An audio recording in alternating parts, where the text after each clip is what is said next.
First of the fallout from that primetime takedown of China last night to Virginia Congressman Bob Wittman on what he's aiming to do right now. Congressman, great to see you.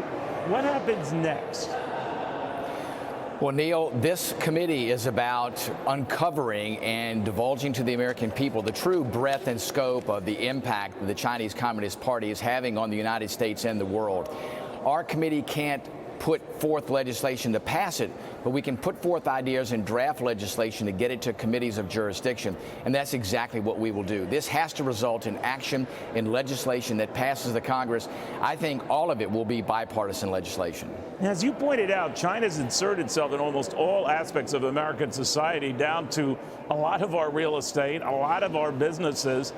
They're everywhere. Is it almost too late to at least easily extract us from that?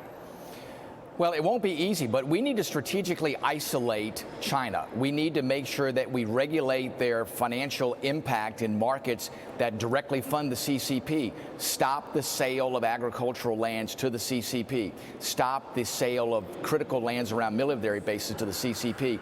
Build our ability to counter the Chinese, and that's different than just blatantly, saying no to China. It's about making sure we counter the capacity that they are building.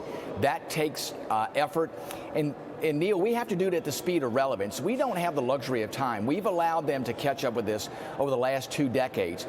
This has to be an all-hands-on-deck call to get this done now. That's why legislation is so important. And that's why I think you saw yesterday a true bipartisan effort to raise the level of urgency on this matter.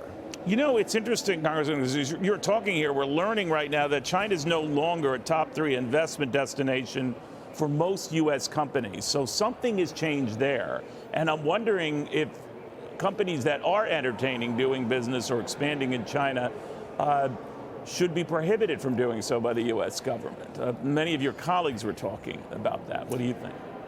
I think members of the Financial Services Committee like Andy Barr and others have talked about mechanisms to be able to limit those investments to make sure that we know that they're not going directly to fund the CCP. I think companies are starting to wake up to that, especially companies that have been bullied by the CCP to hand over intellectual property. I think they see it's not to their benefit to do that.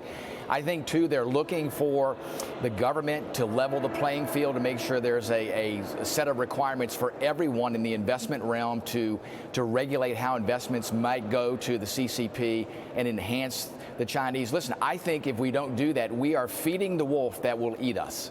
You know, Congressman, I'm just wondering, are you and your colleagues ready to prepare the American people for this economic war? Because, as you both sides pointed out last night, we're kind of in the middle of one.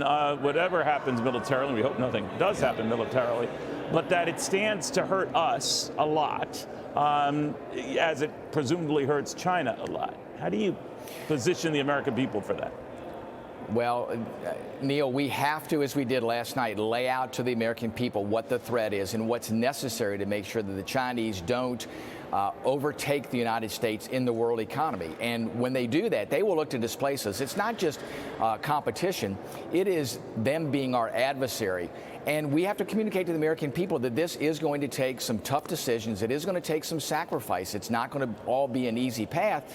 But I think if we communicate to the American people, I think they are ready to make that sacrifice, because they know if they don't, the outcome will not be good for the United States in the long run. No, you're right about that, and you articulated it very well, Congressman. Rob Wittman, I want to thank you again